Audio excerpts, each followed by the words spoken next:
अश्वत्थामा बलिव्यासो हनुमाश्च विभीषण कृप परशुरामश्च सप्तैते चिरजीविन सप्तैतान् संस्मरे नित्यं मार्कंडेयं थाष्टमम् जीवेद वर्षस्तन सोपी सर्वव्याधि विवर्जित।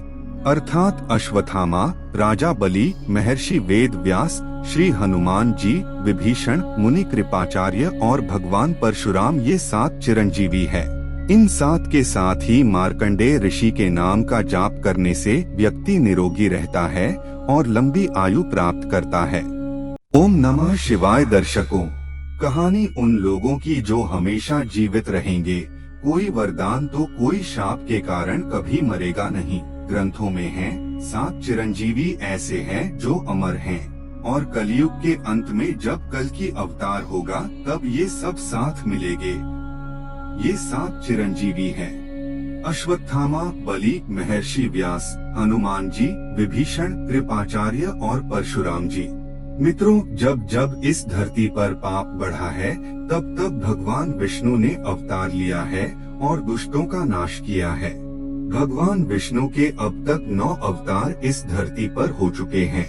पुराणों और धर्म ग्रंथों के अनुसार भगवान विष्णु का 10वां अवतार कल्कि अवतार के रूप में कलयुग में जन्म होगा।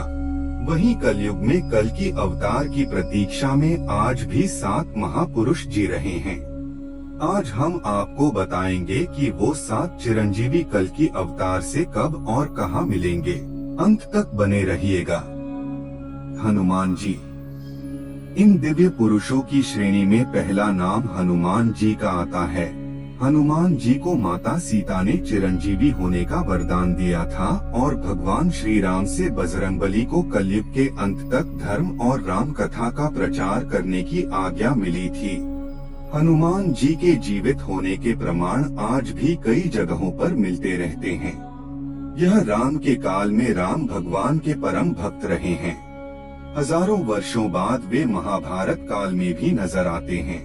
कलयुग के अंत में जब पाप का सीमा बढ़ जाएगी तब भगवान कल्कि इस पृथ्वी लोक पर अवतरित होंगे। तब बजरंगबली एक बार फिर से भगवान कल्कि के रूप में श्री राम जी के दर्शन करेंगे और तब श्री राम द्वारा दिए उन वचनों का कार्यकाल भी समाप्त हो जाएगा।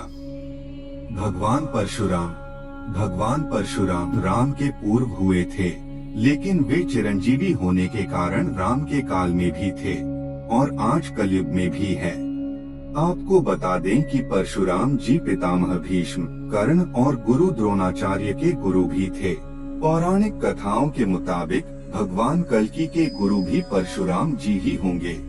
महाभारत काल में भी उनका निवास महेंद्रगिरी पर्वत पर ही था और आज कलयुग में भी वो इसी पर्वत पर तपस्या में लीन होकर कल्कि अवतार की प्रतीक्षा कर रहे हैं। राजा बलि इतने शक्तिशाली है कि उन्होंने देवताओं पर चढ़ाई कर इंद्रलोक पर अधिकार कर लिया था। राजा बलि के घमंड को चूर करने के लिए भगवान ने ब्राह्मण का भेष धारण कर राजा बलि से 3 पग धरती दान में मांगी थी। राजा बलि ने कहा कि जहां आपकी इच्छा हो 3 पैर रख दो।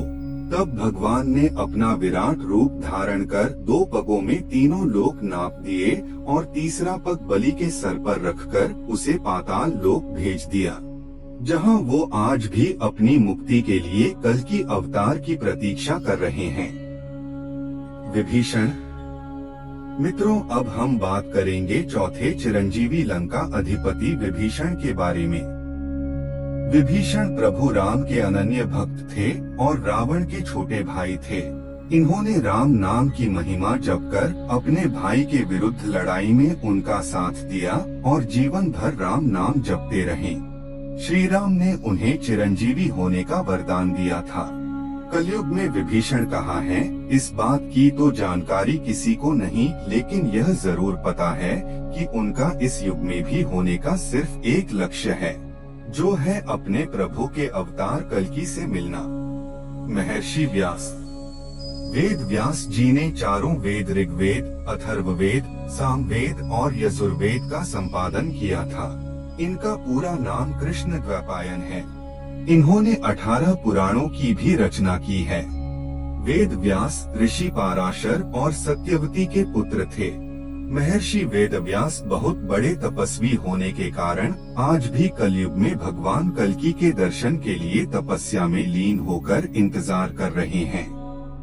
कृपाचार्य कृपाचार्य अश्वत्थामा के मामा और पांडवों और कौरवों के आचार्य थे। भागवत के मुताबिक कृपाचार्य की गणना सप्तर्षियों में की जाती है।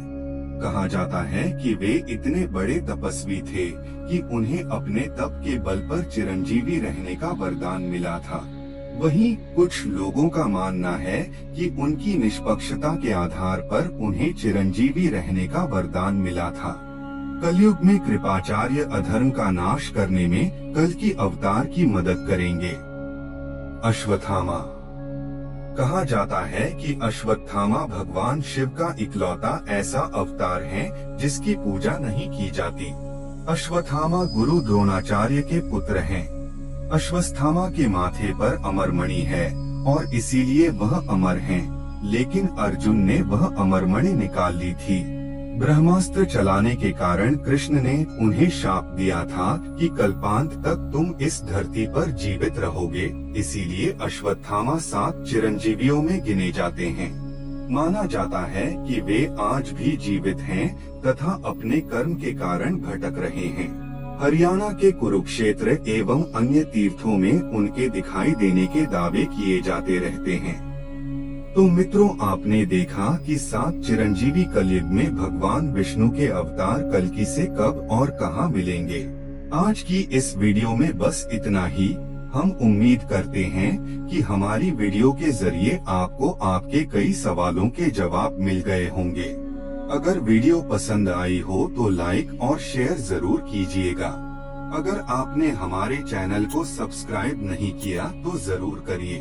और हाँ, इस वीडियो को अंत तक देखने के लिए आपका बहुत बहुत शुक्रिया। ओम नमः शिवाय।